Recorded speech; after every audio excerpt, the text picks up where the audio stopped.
gyms is up, total number of members is up, total market value is up, and penetration rate goes to 15.9%, which is the highest it's ever been.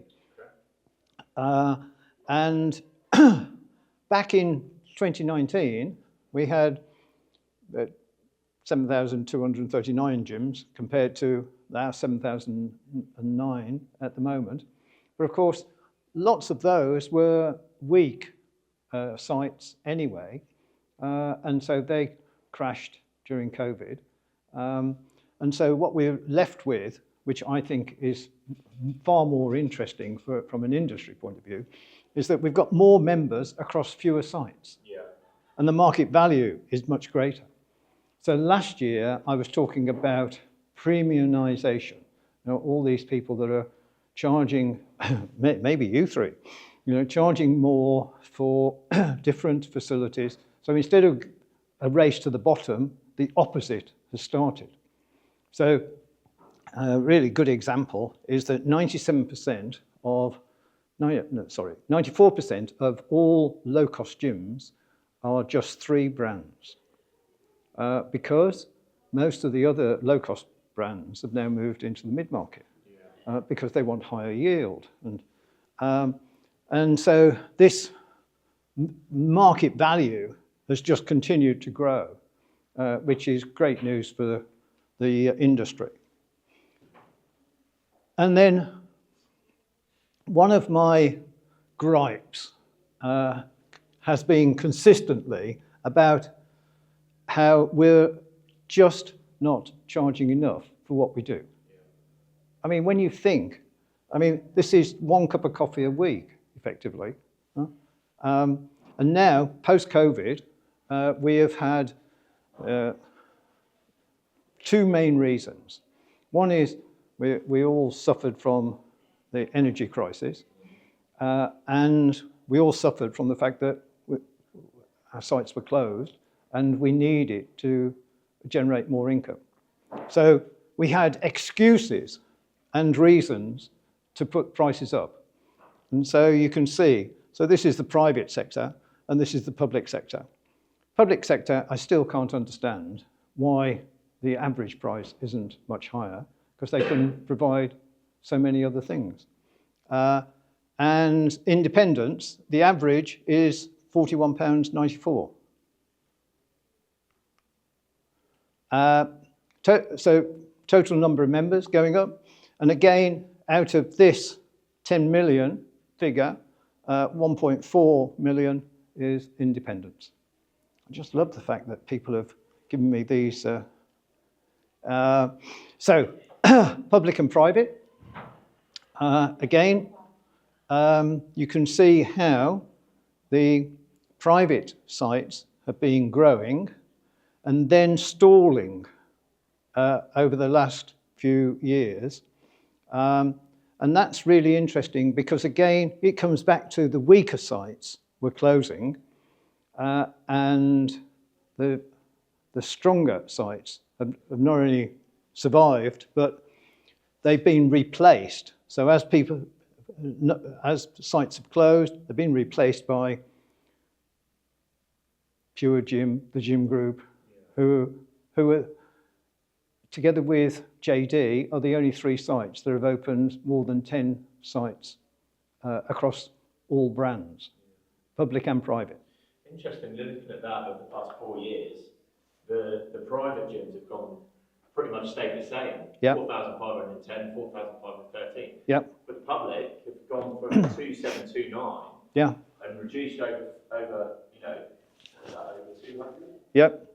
Yeah. Over yeah. 200. So yeah. So again, with the public sector, so there's a combination of things that have been happening because public includes education, it includes the in-house people, community-run facilities, and of course the sites that are run by leisure management contractors.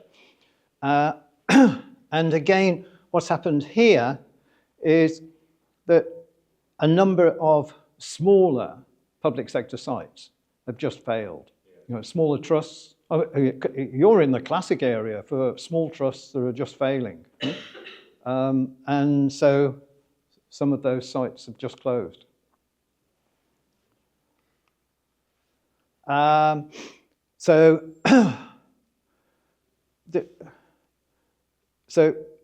private sector, 10.9. Public sector is definitely higher than this 5%. It's just that we don't know how to marry the pay and play numbers without duplicating the existing membership numbers, if you see what I mean. Yeah. So, so we can only go by the membership numbers because sites are unable to provide us with non-duplicated pay and play. Yeah. So we can all go and just go for a swim and we can go however many times we want, but we won't collect that data. Yes, it won't be organic, will it? It'll No. be, we've had 10,000 people come and pay for a swim, but we don't know how many of them were different people. Exactly, exactly. Spot on. Here, so here with the independents, you can see a slight drop. I mean, just 7 sites. But again, the number of members are higher for fewer sites and more value. So from that point of view, that's a regular thing that's happening across all these different ways of looking at it. So I think that what that does is it shows the underlying value in the industry. When it says market value, yes, what does that actually refer to? So the only true way that we can reflect market value at the moment is if we just take the monthly direct debits and then multiply that up across the whole industry. Okay, yeah. So we don't take into account secondary spend, any other spend, because again it's a difficult figure for people to provide us. So that's just purely membership income. Yep. It'd be interesting to see, because obviously it's gone up. Yeah. But as we know, costs have gone up as well. Yes. It'd be interesting to see across the independent operators the profit line. Yeah.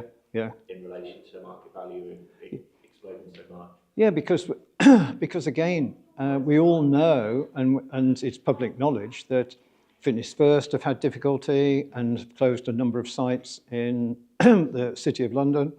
Gymbox, phenomenally successful, but they've closed their site in Covent Garden. They closed their site at Cannon Street. So even at that top end, if you were in the... So Fitness First wanted to own the city. They had this thing of owning the city, and so they wanted more sites in the city than anyone else. And now it's come to bite them. So public sector, we're in discussions with the public sector about how we can really reflect the greater number of people that are using the sites. Because we know from Everyone Active, if you compare Everyone Active that have got fewer sites to GLL that have got more sites, that Everyone Active have almost 20% more people using those sites. So again, we at the moment we don't reflect that in the report. Is that affordability? Is that their offering? Well, exactly. I mean, we need to. So they are now prepared because they have actually offered us one of their sites to launch the report next year. So they are prepared to share far more data with us than they've ever done before. And so I had dinner with JLL last week. And they said, well, we're going to share more data with you as well. And in fact, they're actually coming in for lunch next week. So we're having quick discussions, which is great. So come on in, guys. Come on in.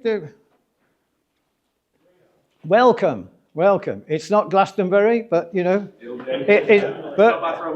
but it's a festival, all the same.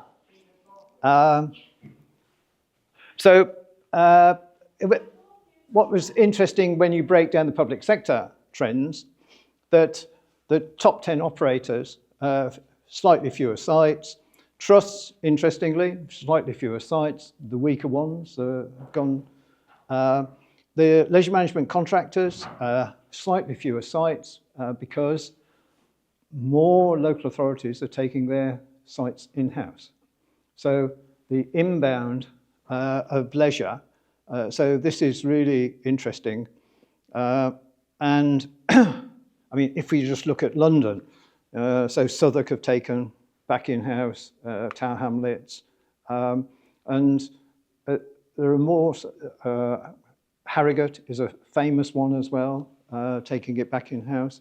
So there are more local authorities saying if, and obviously it's a big if, but all those local authorities are saying if you can link us investing in the leisure facilities and then prove to us that it's improving the health of the local authority residents, then we will invest even more.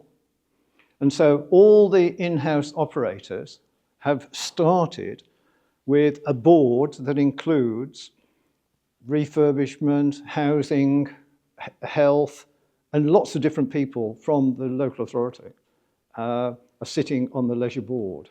And so I find that really refreshing because we've been talking about it for ages and it's just happening. So where are you guys from? We're from a club called Helston Hall. Health? Helston Hall, which is a private leisure club. Oh, where? Near Liverpool. Near Liverpool, right. Okay. So independent gyms, as we've said before, slightly down, but it's the smaller ones that have just not been able to survive. But as we've already noticed, the ones that are left have got more members and are generating more value. So that's good. And on the independents, here's the breakdown. So in terms of clubs that are closed, 53% of them were independents. But what was fascinating was, look, 25% are top operators. So the most successful club that LA Fitness ever had was in South Kensington. So when Pure Gym purchased some of the LA Fitness sites, one of them was the South Kensington site. And when they purchased it, LA were charging 96 quid a month. And so Pure Gym said, oh, well, we'll carry on charging 96 quid a month. Then they dropped it to sort of 92 and then into the 80s. And then they settled eventually at around 69 quid a month. But bear in mind, that's a low-cost site, no? Low-cost operator, famous low-cost operator. And now, whoever the landlord is said that he wanted the site back, and so that site is now closed. And what's fascinating is that Pure Gym took all their signage down, and what did they leave? LA Fitness. So people are driving past going, oh, LA Fitness, yeah, I used to be a member there. But anyway, 53% independent. And the clubs opened 20%. So I don't think there's anything to worry about with things like that. I think that's just a natural change. And as I say, if the number of members was down and if the value was down, then I'd be worried. But because those things aren't, then I think that's... We've seen firsthand over the past kind of 12 months about the smaller, weaker independents closing, but then we've reaped the benefits from it. Yeah. We had one literally 6 weeks ago, close, and we've taken 50-60% of their membership base on. It's not nice to see small independents close, but it definitely strengthens our position and our sustainability within some of Yeah, yeah. Yeah. So, as I say, so far so good. Yeah, and this is where we can have a debate now, because so this year for the first time, democratization of data. So we give the report away. Have you downloaded the report? Oh, yeah. We should. Yeah, just log on to our website, go into publications, and click on this link here, and then it's free. So since we launched the report, I've already said over 10,000 downloads. But what's fascinating is I'm meeting people that have been in the business for not quite as long as me, but been in the business a long time. And and they said, David, for as long as I can remember, we've quoted your figures, we've quoted you, we've mentioned you in different things, but never seen the report because they never purchased it. Right. And now they're going, wow, this is amazing. We've sent it round to all our general managers. And so all of a sudden, it's getting, as we've just been talking about, it's getting so much coverage. And we're getting so much feedback that we've never had before. And people are coming to us and saying, like Everyone Active, like JLL, we want to contribute more to your report to present an even better picture of how the industry is doing. So democratization of data has done really, really well. And what comes next? Oh yeah, federal. So I had this idea. So in 2019, Elon Musk said, anyone that was interested in reducing the carbon emissions and wanted to build more electric vehicles could have the patents for Tesla cars. So he did that in 2019, and now over 20% of all cars in the world are EVs. The growth has been phenomenal. In 2019 as well, something called OpenAI said, well, we are developing something called AI. We want to make it open to everyone so that everyone can take advantage of it. And we think it will increase the benefit to humanity. And then they came up with ChatGPT 1 and now 4. And so we're all, you are welcome. Yeah. This is like Glastonbury. It's a bit of a festival, and we're here. So we decided in 2024 to follow their example and make the data available free of charge. And the aim is obviously to increase the health of the nation, but also to get people talking and sharing data more widely. And that's exactly what's happened.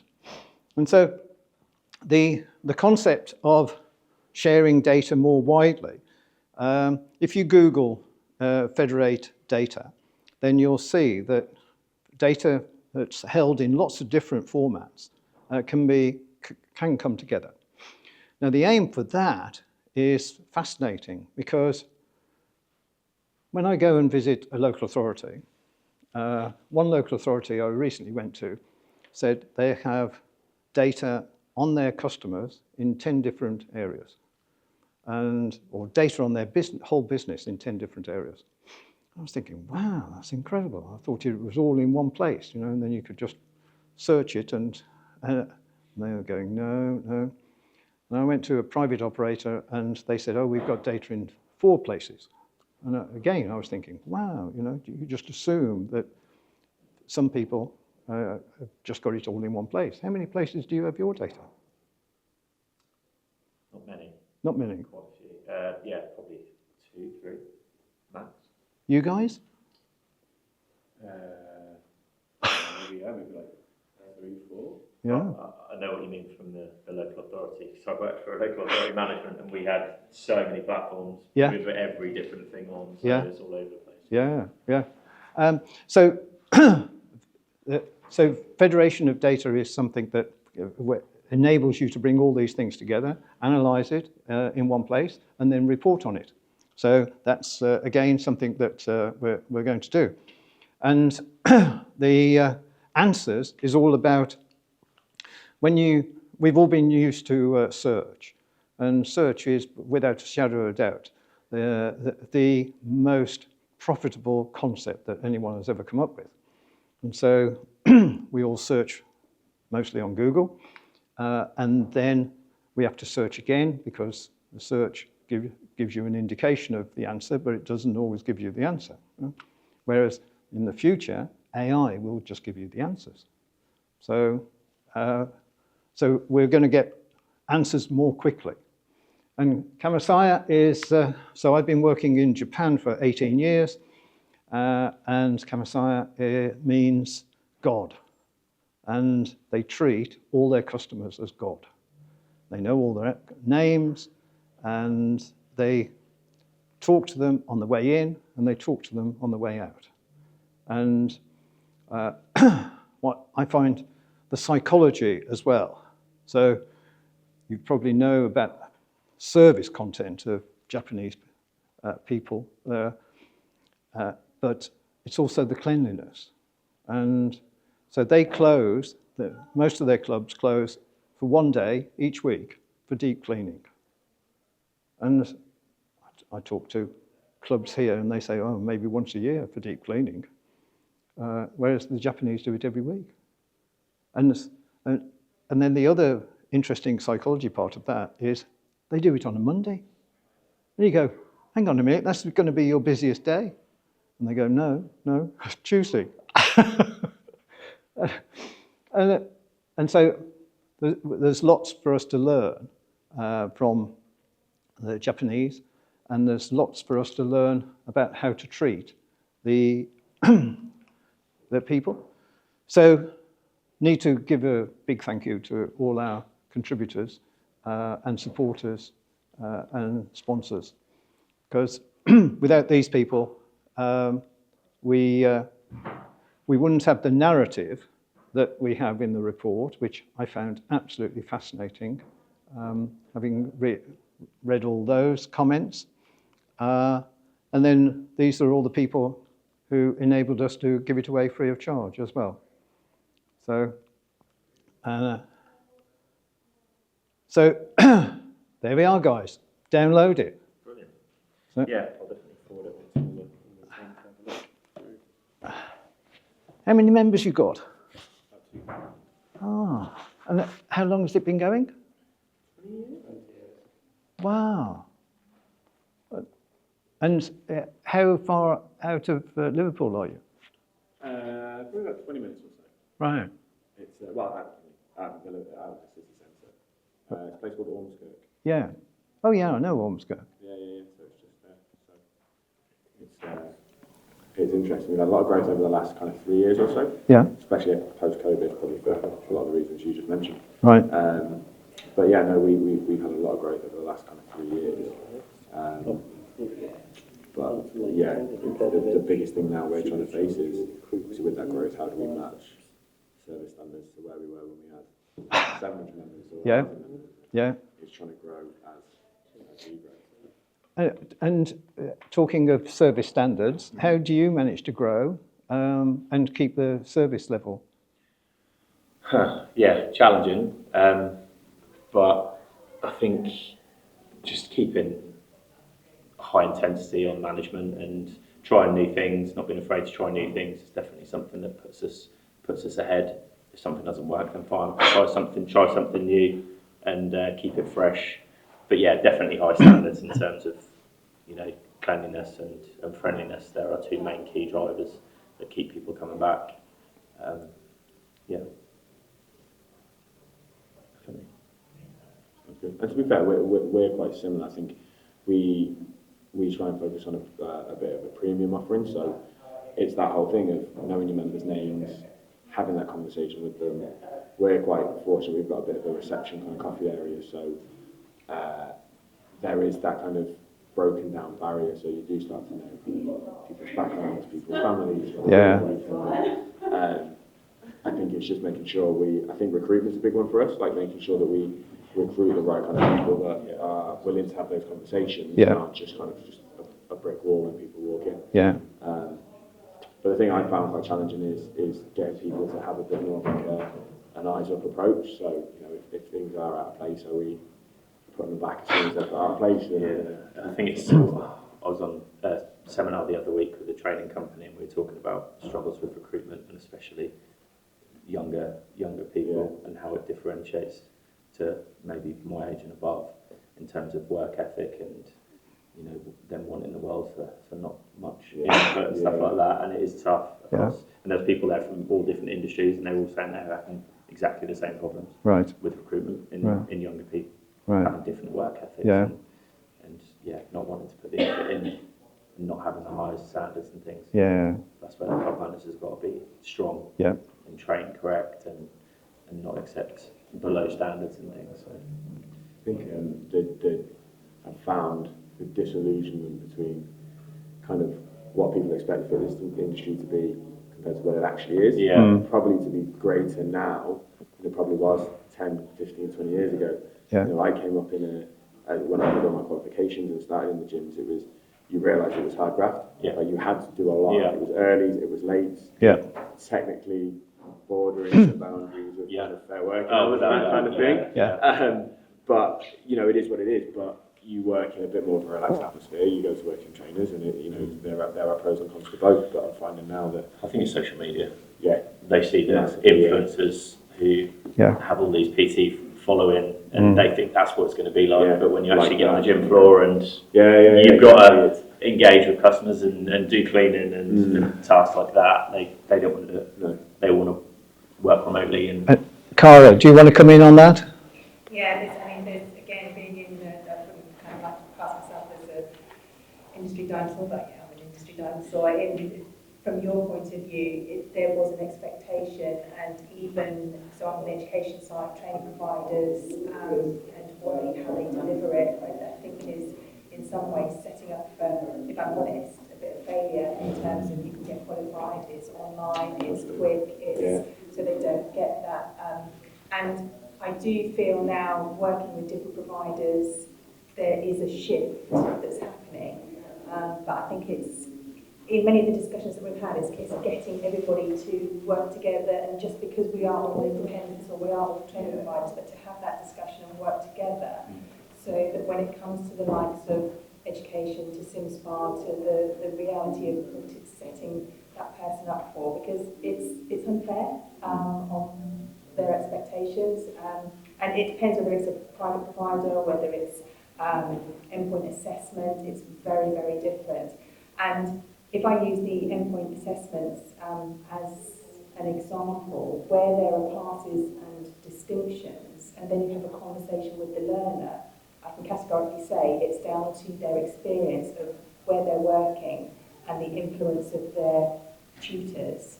And where there's refers, it's because they've maybe been left alone, or there's not been that input, or they don't have, the reality of it is very, very different. So. Off topic, just since though you're on the educational side, I thought I'd raise this. I've raised it with all of the local tutors.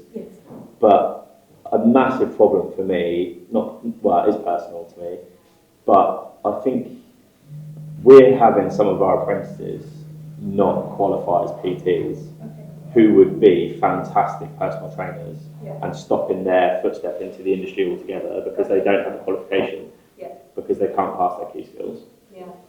And I think that has got to be massively looked at, because. And what are the key skills? Maths and English. So if they don't pass their GCSEs in maths and English, they have to do their key skills in order to complete their apprenticeship.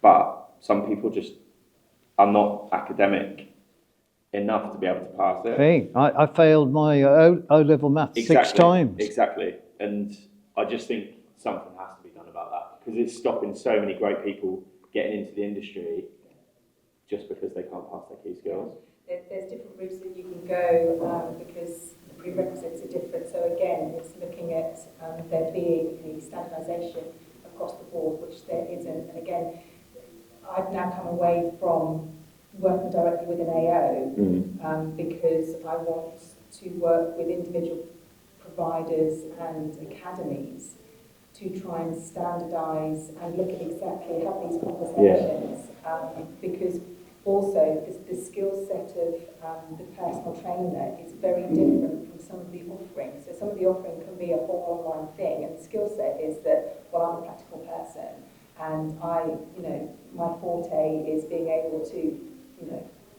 functionally work on a gym floor, but my offering is that I've got to do all this online, and it doesn't match. So that, you're absolutely right. Okay, maybe I'd be interested to have a further conversation then, because I think we have come unstuck a few times. Obviously, we work with lifetime training, and that's part of their framework to be able to either have your GCSEs or pass your key skills. And it stopped a few of people who would be good. So if there's alternatives that we could look at for the right people, I'd be interested to explore that, definitely. But you're right, it's we want to be supportive, and I think everything that's being mentioned is that, particularly with training providers, I mean, I come from the side of that, I have a training provider, and I've seen that it's kind of like private line, something cheap, put it online, and I don't think that across the board, there are some fantastic ones out there, but for the consumer, if they don't know, and then the employer maybe doesn't know either which way to go with this. There isn't a standardisation across the UK in terms of that. It's a kind of a grey area in some ways in actually understanding education that's needed, whether do I need this, do I need this, what's accepted, and then there's the whole qualifications that are out there that aren't actually accredited. And they come to get a job, and the employer may know or may not know, well, actually this doesn't mean anyway, I'm sure, or they'll take them on because they see that their skills are what they need. So we often talk about attrition and about the number of members that leave in between January and December, 48% apparently.